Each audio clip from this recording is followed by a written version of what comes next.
எல்லோரும் நல்லா இருக்கீங்களா? இன்றைக்கான பதிவு, வெற்றி அவ்வளவு தூரத்திலும் இல்லை, தோல்வி அவ்வளவு பக்கத்திலும் இல்லை. போராடுங்கள்.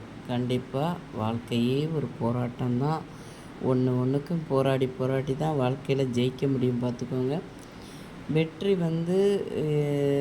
வெற்றியும் தோல்வியும் நம்ம என்றைக்குமே சமநிலையில் பார்க்கணும்.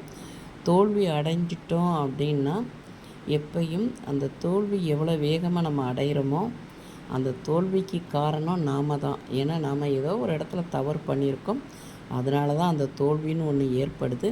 அந்த தோல்வியை எவ்வளோ வேகமாக சரி பண்ணுறோம் அப்படிங்கிறதாங்க அந்த போராடி அந்த தோல்வியிலேருந்து நம்ம விடுபட்டு மேலே வந்துடணும், பார்த்துக்கோங்க.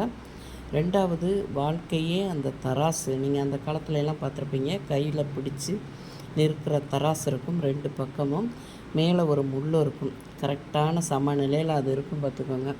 எப்பயுமே நம்ம வெயிட்டை வச்ச உடனே மேலே போயிடும் ஒரு பக்கம். அதில் நம்ம என்ன ஜாமான் வாங்குகிறோமோ அதை அதில் வச்சா தான் அது சமநிலைக்கு வரும். அது மாதிரி நம்ம அந்த தராசு மாதிரி சமநிலையில் அந்த தராசில் இருக்கும் பாருங்கள், அந்த முள் மாதிரி ரெண்டு சைடையும் நம்ம பேலன்ஸ் பண்ணி அந்த சமநிலையில் அதை பார்த்தாலே போதுங்க. நம்ம வாழ்க்கையில் தோல்வி அடைஞ்சாலும் சோர்ந்து போயிட மாட்டோம், வெற்றி அடைஞ்சாலும் அதை தலையில் தூக்கி கொண்டாட மாட்டோம், பார்த்துக்கோங்க. எல்லாமே சமநிலையில் பார்க்க ஆரம்பிச்சிருவோம். எப்பயுமே நம்ம வெற்றி அடைஞ்சிட்டோமேங்கிற ஒரு தலக்கணத்தை கொண்டு போகாமல், தோல்வி அடைஞ்சிட்டோமேன்னு சோர்ந்து போகாமல் எப்பையும் நாமளாக இருக்கணுங்க.